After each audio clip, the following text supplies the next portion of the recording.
सफक और फलक, इन दोनों बहनों की लड़ाई से तो आप सभी अच्छी तरह से वाकिफ हैं। इनके झगड़े मशहूर हैं। तो वहीं अपनी बहन को लेकर फलक ने हाल ही में एक बहुत बड़ा खुलासा किया। फलक ने बताया कि उन्हें शो से बाहर आए इतने दिन हो गए हैं, पर उनकी छोटी बहन सफक नाज उनसे मिलने अब तक नहीं आई है। वो फोन पर मैसेजेस कर रही हैं, तो मैंने उससे कहा कि सामने आकर बात करो, यहाँ फोन पर ऐसे बात नहीं होगी।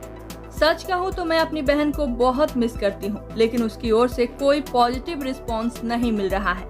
फलक ने सफक के रवैये पर बात करते हुए कहा कि सफक बचपन से ही नानी के पास रही है, पर उन्होंने मेरी माँ और सभी के खिलाफ सफक का ब्रेन वॉश किया है। जब भी हम नानी के यहाँ जाते थे तो सफक बाकी के कजिन्स के साथ रहती थी, पर मेरे साथ नहीं।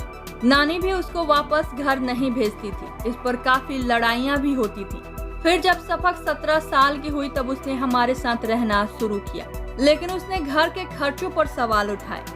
मैंने उससे कहा कि इस एक्टिंग प्रोफेशन में 1 लाख रुपए चेहरे पर खर्च करना सही नहीं, पर उसने मेरी एक नहीं सुनी। माँ की भी वो बहुत बेइज्जती करती थी। घर के खर्चों में बोलना मुझे उसका ठीक नहीं लगता था, इसलिए मेरी और उसकी बात बहुत कम होती थी।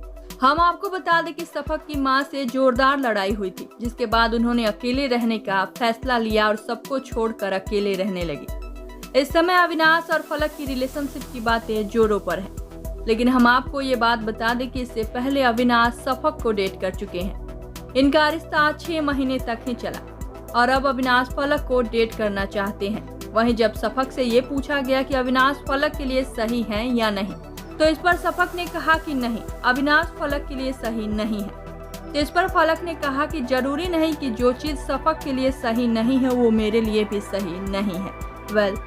इस खबर पर आप सबकी क्या है राय, बताइए हमें नीचे कमेंट बॉक्स में। और भी ऐसी खबरों के लिए सब्सक्राइब कीजिए हमारे चैनल को।